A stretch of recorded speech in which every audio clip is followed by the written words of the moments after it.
In the town of Namon in Korea, Chunyang was on a swing, and her maid Hyangdan was pushing her back and forth. 꼼짝꼼짝 마라! 뼈 부러뜨리라!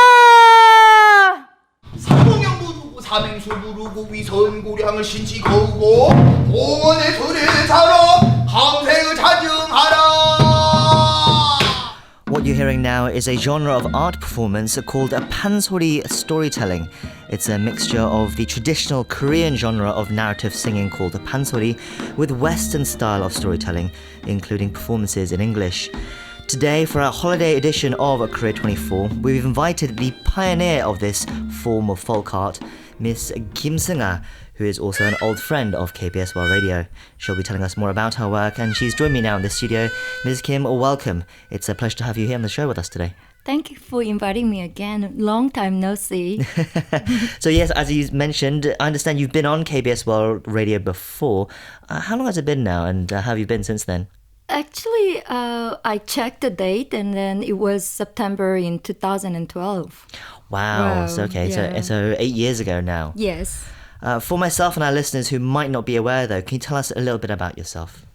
I've been traveling all around the world, 5 continents, North America, Europe, Asia, Middle East, and Africa. And can you tell us about this a form of storytelling called a Pansori Storytelling that you've developed?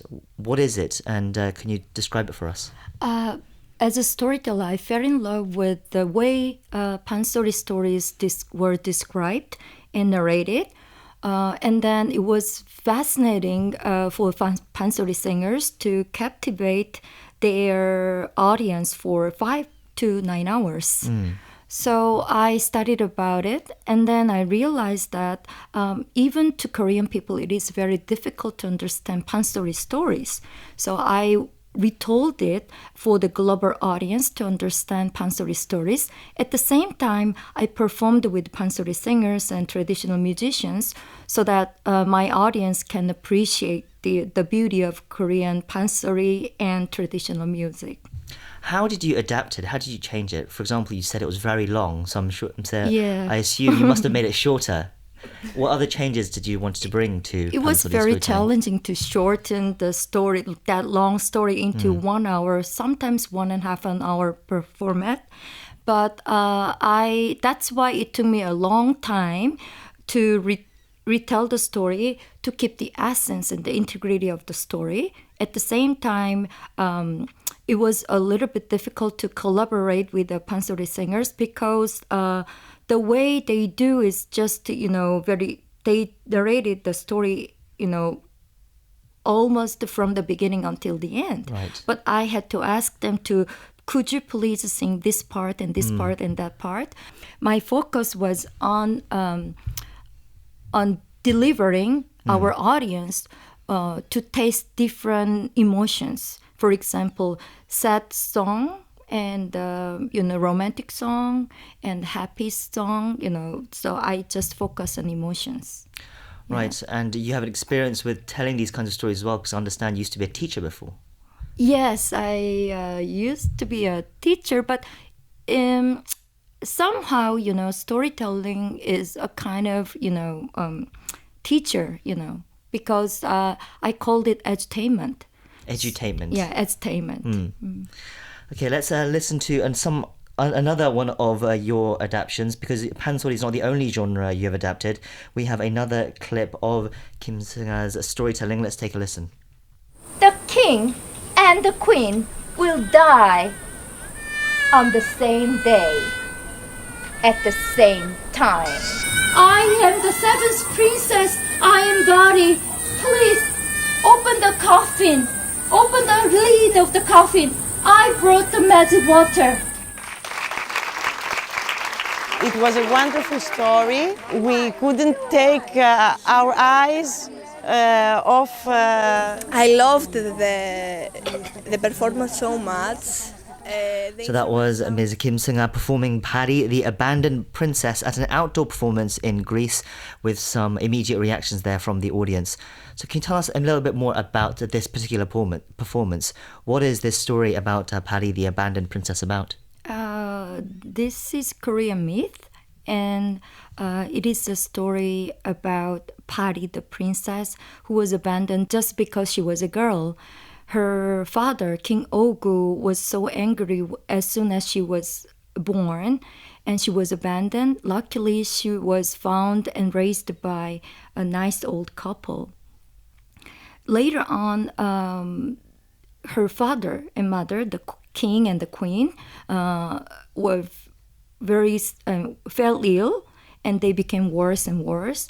They learned that the only way to save their life is for a party to go to the to let party to go to the underworld to get magic water. So eventually, party got the water, and then she saved her parents' life. But she wanted to become the goddess of all shamans to save, to take care of the abandoned souls. So I love the last ending in my story. I said, I was abandoned by others, but I never been abandoned by myself. Just be yourself. Just be yourself, no matter what. You are beautiful. Wow, so it's a very epic story of redemption, Yeah. almost Greek in its myth as well, and Shakespearean, I would say. As I mentioned, this performance was held in Greece, and we heard people's reactions there. It sounds. I saw the video that you performing there in Greece, and it looks like a wonderful location. Can you tell us about that? Yes, my first venue for this story was in Kea. Actually, Greece is very famous, outdoor theater. So it was so lucky for me to perform in that environment. At the same time, Greece is famous for its myths. And then I introduced Korean goddess to Greek audience, and most of them cried, and then most of them, very touched by the story of Paddy. And then I realized that our myth, and especially Korean stories, are very deep and profound.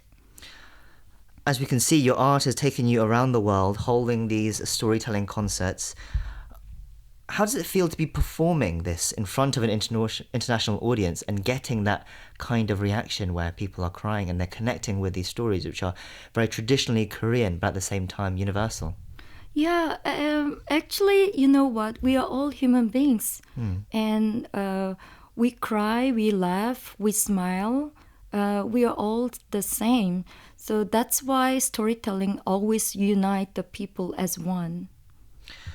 With these sorts of adaptations, maybe some traditionalists will always say you should stick to the original art form, that you shouldn't maybe adapt to the audience, that they should understand it in its pure form. But you have, I feel, had a greater purpose for letting people know about Korean pansori and Korean storytelling in a more easier to digest way. But then how do you still draw that line from respecting the original art form and then developing your own genre? Actually, I studied a lot. For example, it took me almost 10 years to write Chunyang's story. And then Paris story, it took me 3 years. Still is, developing. Actually, the best way for me to develop my story for the global audience, I always get feedbacks after my performance. Maybe so far I've got more than 1,000 feedbacks. Wow. In my email box. So which is a treasure for me, because storytelling is a two-way communication. So you cannot just tell your story in one way, so that while you're listening to audience's experience and also their feelings after listening to my story, then it gives me a lot of ideas and inspiration also. Actually, there was a woman after listening to Bari's story, and she confessed that she was in depression. And then after listening to this story, she got hope, and then she wanted to share Bari's story with her friends. That must be so rewarding, letting Yeah. people know about Korean culture. And that was your dream. How long did you start now? 13 years ago. 13 years ago. So when you started this, your dream was always to let people know about Korean culture and history, right? Yes. Also, I wanted to make friends. Make And friends. family, yeah. Right, and meet new people. Yeah. Actually, in Korea, I was like a kind of black sheep.